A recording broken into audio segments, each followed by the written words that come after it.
इस धारा पर व्यास जी अवगाहन होता है श्री महात्मा जी के द्वारा बड़े आनंदित होते, बहुत आनंदित। श्री परशुराम जी ने कहा कि जीवन का लक्ष्य केवल चलना नहीं है, जीवन का लक्ष्य प्राप्त करना।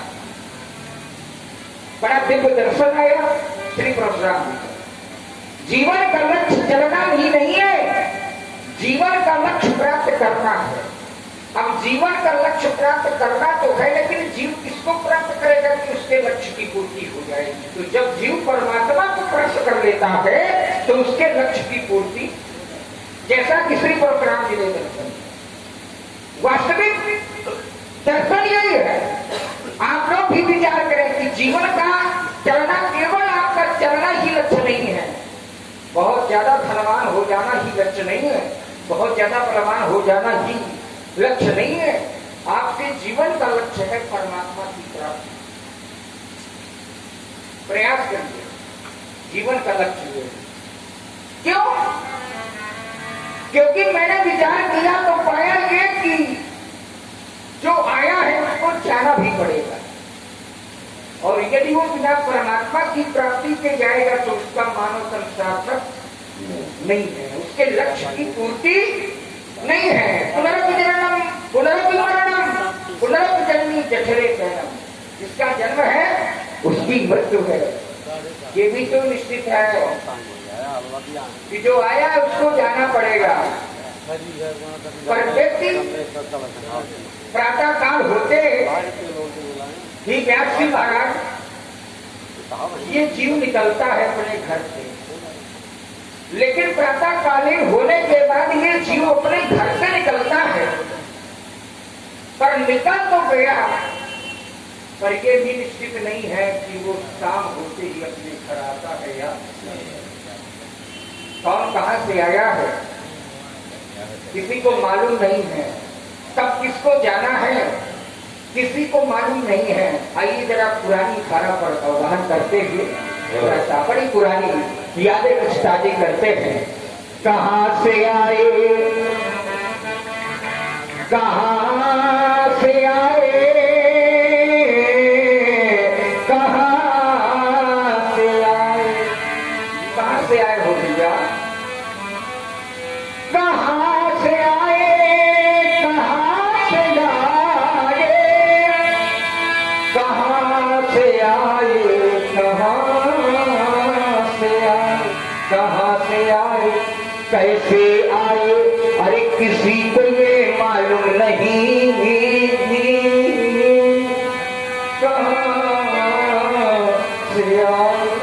कहां से आए, कैसे आए, अरे किसी को ये मालूम नहीं, और कौन बूंद मोती बन जाए मेघों को मालूम नहीं। क्या बात है, कहां से आए, कहां से आए, किसी को भी मालूम नहीं है। जीवन की गाड़ी तुम्हारे पास है कैसे महाराज, और ये जब प्राणी चलता है ना तो अपनी जीवन गाड़ी साथ में लेकर के चलता है। क्या लीजिएगा, जीवन गाड़ी साथ में लेकर के चलता है, और जब उस व्यक्ति के सामने दुख आ जाता है तो वो रोने लगता है, और जब सुख की प्राप्ति हो जाती है, सुख का अनुभव होने लगता है तो वही प्राणी हंसने लगता है। जीवन का क्रम है, जीवन गाड़ी लेकर राखी, जीवन गाड़ी लेकर राखी, राखी नित जग में चलता जाए, जीवन गाड़ी लेकर रही नित जग में चलता जाए। अरे दुख पड़ने पर वो रोता, दुख पड़ने पर वो रोता, और सुख पड़ने पर हंसता जाए। उसका अनुभव होने लगता है तो बड़ी जोर से हंसने लगता है, जब दुख का अनुभव होता है तो बड़ी जोर से रोने लगता है। पर जीवन गाड़ी लेकर राही वो चलता तो है, पर उस राही को भी मालूम नहीं है। अब उस राही को क्या मालूम नहीं है व्यास जी, तो आगे कवि ने कहा कि कौन सा पहिया, जीवन के दो पहिए, कौन सा पहिया कब टूट जाए, अरे उस राही को मालूम नहीं।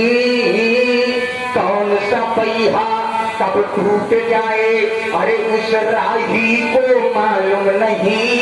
कौन बूंद मोती बन जाए, मेघों को मालूम नहीं। जीव जब संसार में आता है तो अकेले आता है। जीव जब संसार में आता है तो अकेले आता है प्यारे, लेकिन संसार में आने के बाद वो बहुत बड़ा परिवार बना लेता है, बहुत बड़ा परिवार बना लेता है। लेकिन बहुत बड़ा परिवार बनाने के बाद उसको मालूम नहीं है कि मैं कब ना अपने परिवार से है। जीवन पथ पर आकर, जीवन पथ पर आकर तुमने परिवार बनाया, तुमने परिवार बनाया। अरे अपना अपना कहकर तुमने सबको गले लगाया, अपना अपना कहकर तुमने सबको गले लगाया। लेकिन कौन सा साक्षी, कौन सा साक्षी कब झूठ जाए, ये तुमको है मालूम नहीं। कौन सा साथी कब छूट जाए, अरे हमको है मालूम नहीं। कौन बोली मोती बन जाए, मेघों को मालूम नहीं। कहाँ से आए, कहाँ से आए, कहाँ से आए, कहाँ से आए। लक्ष्य यही होना चाहिए जीव का, इसलिए परमात्मा की। इसलिए मेरे जाओ राम। अच्छा, लक्ष्य यही होना चाहिए जगत परमात्मा की। अभी तुम्हारे इस गीत गुंजन के पूर्व ही व्यास जी की उंगलियां इसी गीत पर गए जिसकी इन्होंने मांग। लक्ष्य परमात्मा की प्राप्ति का ही होना चाहिए। क्यों? जब तक जीव को परमात्मा की प्राप्ति नहीं हो रही, तब तक उसके लक्ष्य की पूर्ति नहीं हो रही। परिवार से तो मिला जाता है, पर परिवार से मिलने की इच्छा नहीं होनी चाहिए, याद रखना है। और जिसको मिले राम मिल जाते हैं ना, उसके लक्ष्य की पूर्ति हो गई। और केवल परमात्मा का होना चाहिए। एक बार पूछा गया कि संसार में कामन शरीर कौन, कामन शरीर कौन है, तो हमारे आचार्यों के द्वारा उत्तर दिया गया कि सोई पावन। बहुत बड़ा धनवान होना नहीं है, बहुत बड़ा बलवान होना नहीं है। कौन है? तो सोई पावन, सोई सुभगे शरीरा और चेतन पाई भजिए रघुबीरा। चेतन पाई भजिए रघुबीर। पावन शरीर कौन है?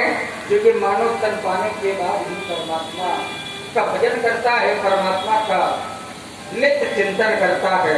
और जब वो नित्य परमात्मा का भजन करेगा, परमात्मा के चरणों से अनुराग हो जाएगा, तो मैं विश्वास के साथ कहता हूँ कि उसको परमात्मा एक न एक दिन मिल जाएगा। और ये मेरे जीवन का कोई जीत नहीं है, ये मेरे जीवन का लक्ष्य है। बड़ी पुरानी याद है। मैं बार बार यही परमात्मा से कहता हूँ कि जब जब मिले, यदि मनुष्य शरीर मिले, तो फिर मनुष्य शरीर के बाद ये अपने बड़ा सुख मिलता है। क्योंकि राम जी के लिए यदि कुछ किया जाता है तो वही कार्य करना सार्थक होता है। और तभी मैं कहता हूँ ये मेरा लक्ष्य है कि मिले जाओ राम, मिले जाओ राम। ये मैंने कहता एक बार भोले बाबा ने कहा। भोले बाबा तो दिन रात राम राम जपते हैं, तुम राम राम दिन राती दिन रात जपते हैं। जब कथा सुनने गए माता सती के साथ तो विचार करने लगे हृदय में, हृदय विचारक जात हर बोल के ही विधि दर्शन हो। कथा तो सुनी, पर कथा सुनने के बाद हृदय में विचार आया कि दर्शन भी हो जाए तो बहुत अच्छी बात है। कथा सुनी पर दर्शन की इच्छा हो गई, तभी कहने लगे कि मिल जाओ राम, मिल जाओ राम, तरसे लगी अखियां, मिल जाओ मेरे राम, राम राम मेरे राम, राम राम मेरे राम, राम राम, मिल जाओ राम, मेरे मिल जाओ राम, मिल जाओ राम, तरस रही अखियां। क्यों? यदि राम जी नहीं मिलते तो दिल भी नहीं करता, यदि राम जी नहीं मिलते तो रात भी नहीं करती। अब अभी तक न दिन कटा न रात, आज सुखता अनुभव हुआ। यथार्थ कह रहा हूं, हृदय की बात कर रहा हूं। न दिन कटता न रात कटती, क्योंकि राम का सीधे बिना मोह तभी सार्थक है जब राम जी के लिए ईश्वर का प्रयोग होगा। प्यारे, यही परमात्मा से प्रार्थना करता हूं कि मेरे तन का जब भी प्रयोग हो तो राम जी आपके लिए, संसार के लिए मिल जाओ राम, तरस रही अखियां। क्यों? क्योंकि कैसे कटे दिन, ये कैसे कटे दिन, और कटे नहीं रतियां, कैसे कटे दिन मेरे राम, राम राम मेरे राम, राम राम मेरे राम, राम राम मेरे राम जी हैं कैसे? विचार तो ये भी करने लगा कि मेरे राम जी कैसे हैं, तो बताया गया पावन हेतु, पावन हेतु, पावन हेतु, पतित पावन को, पावन हेतु पतित पावन को, वो सावन जैसी,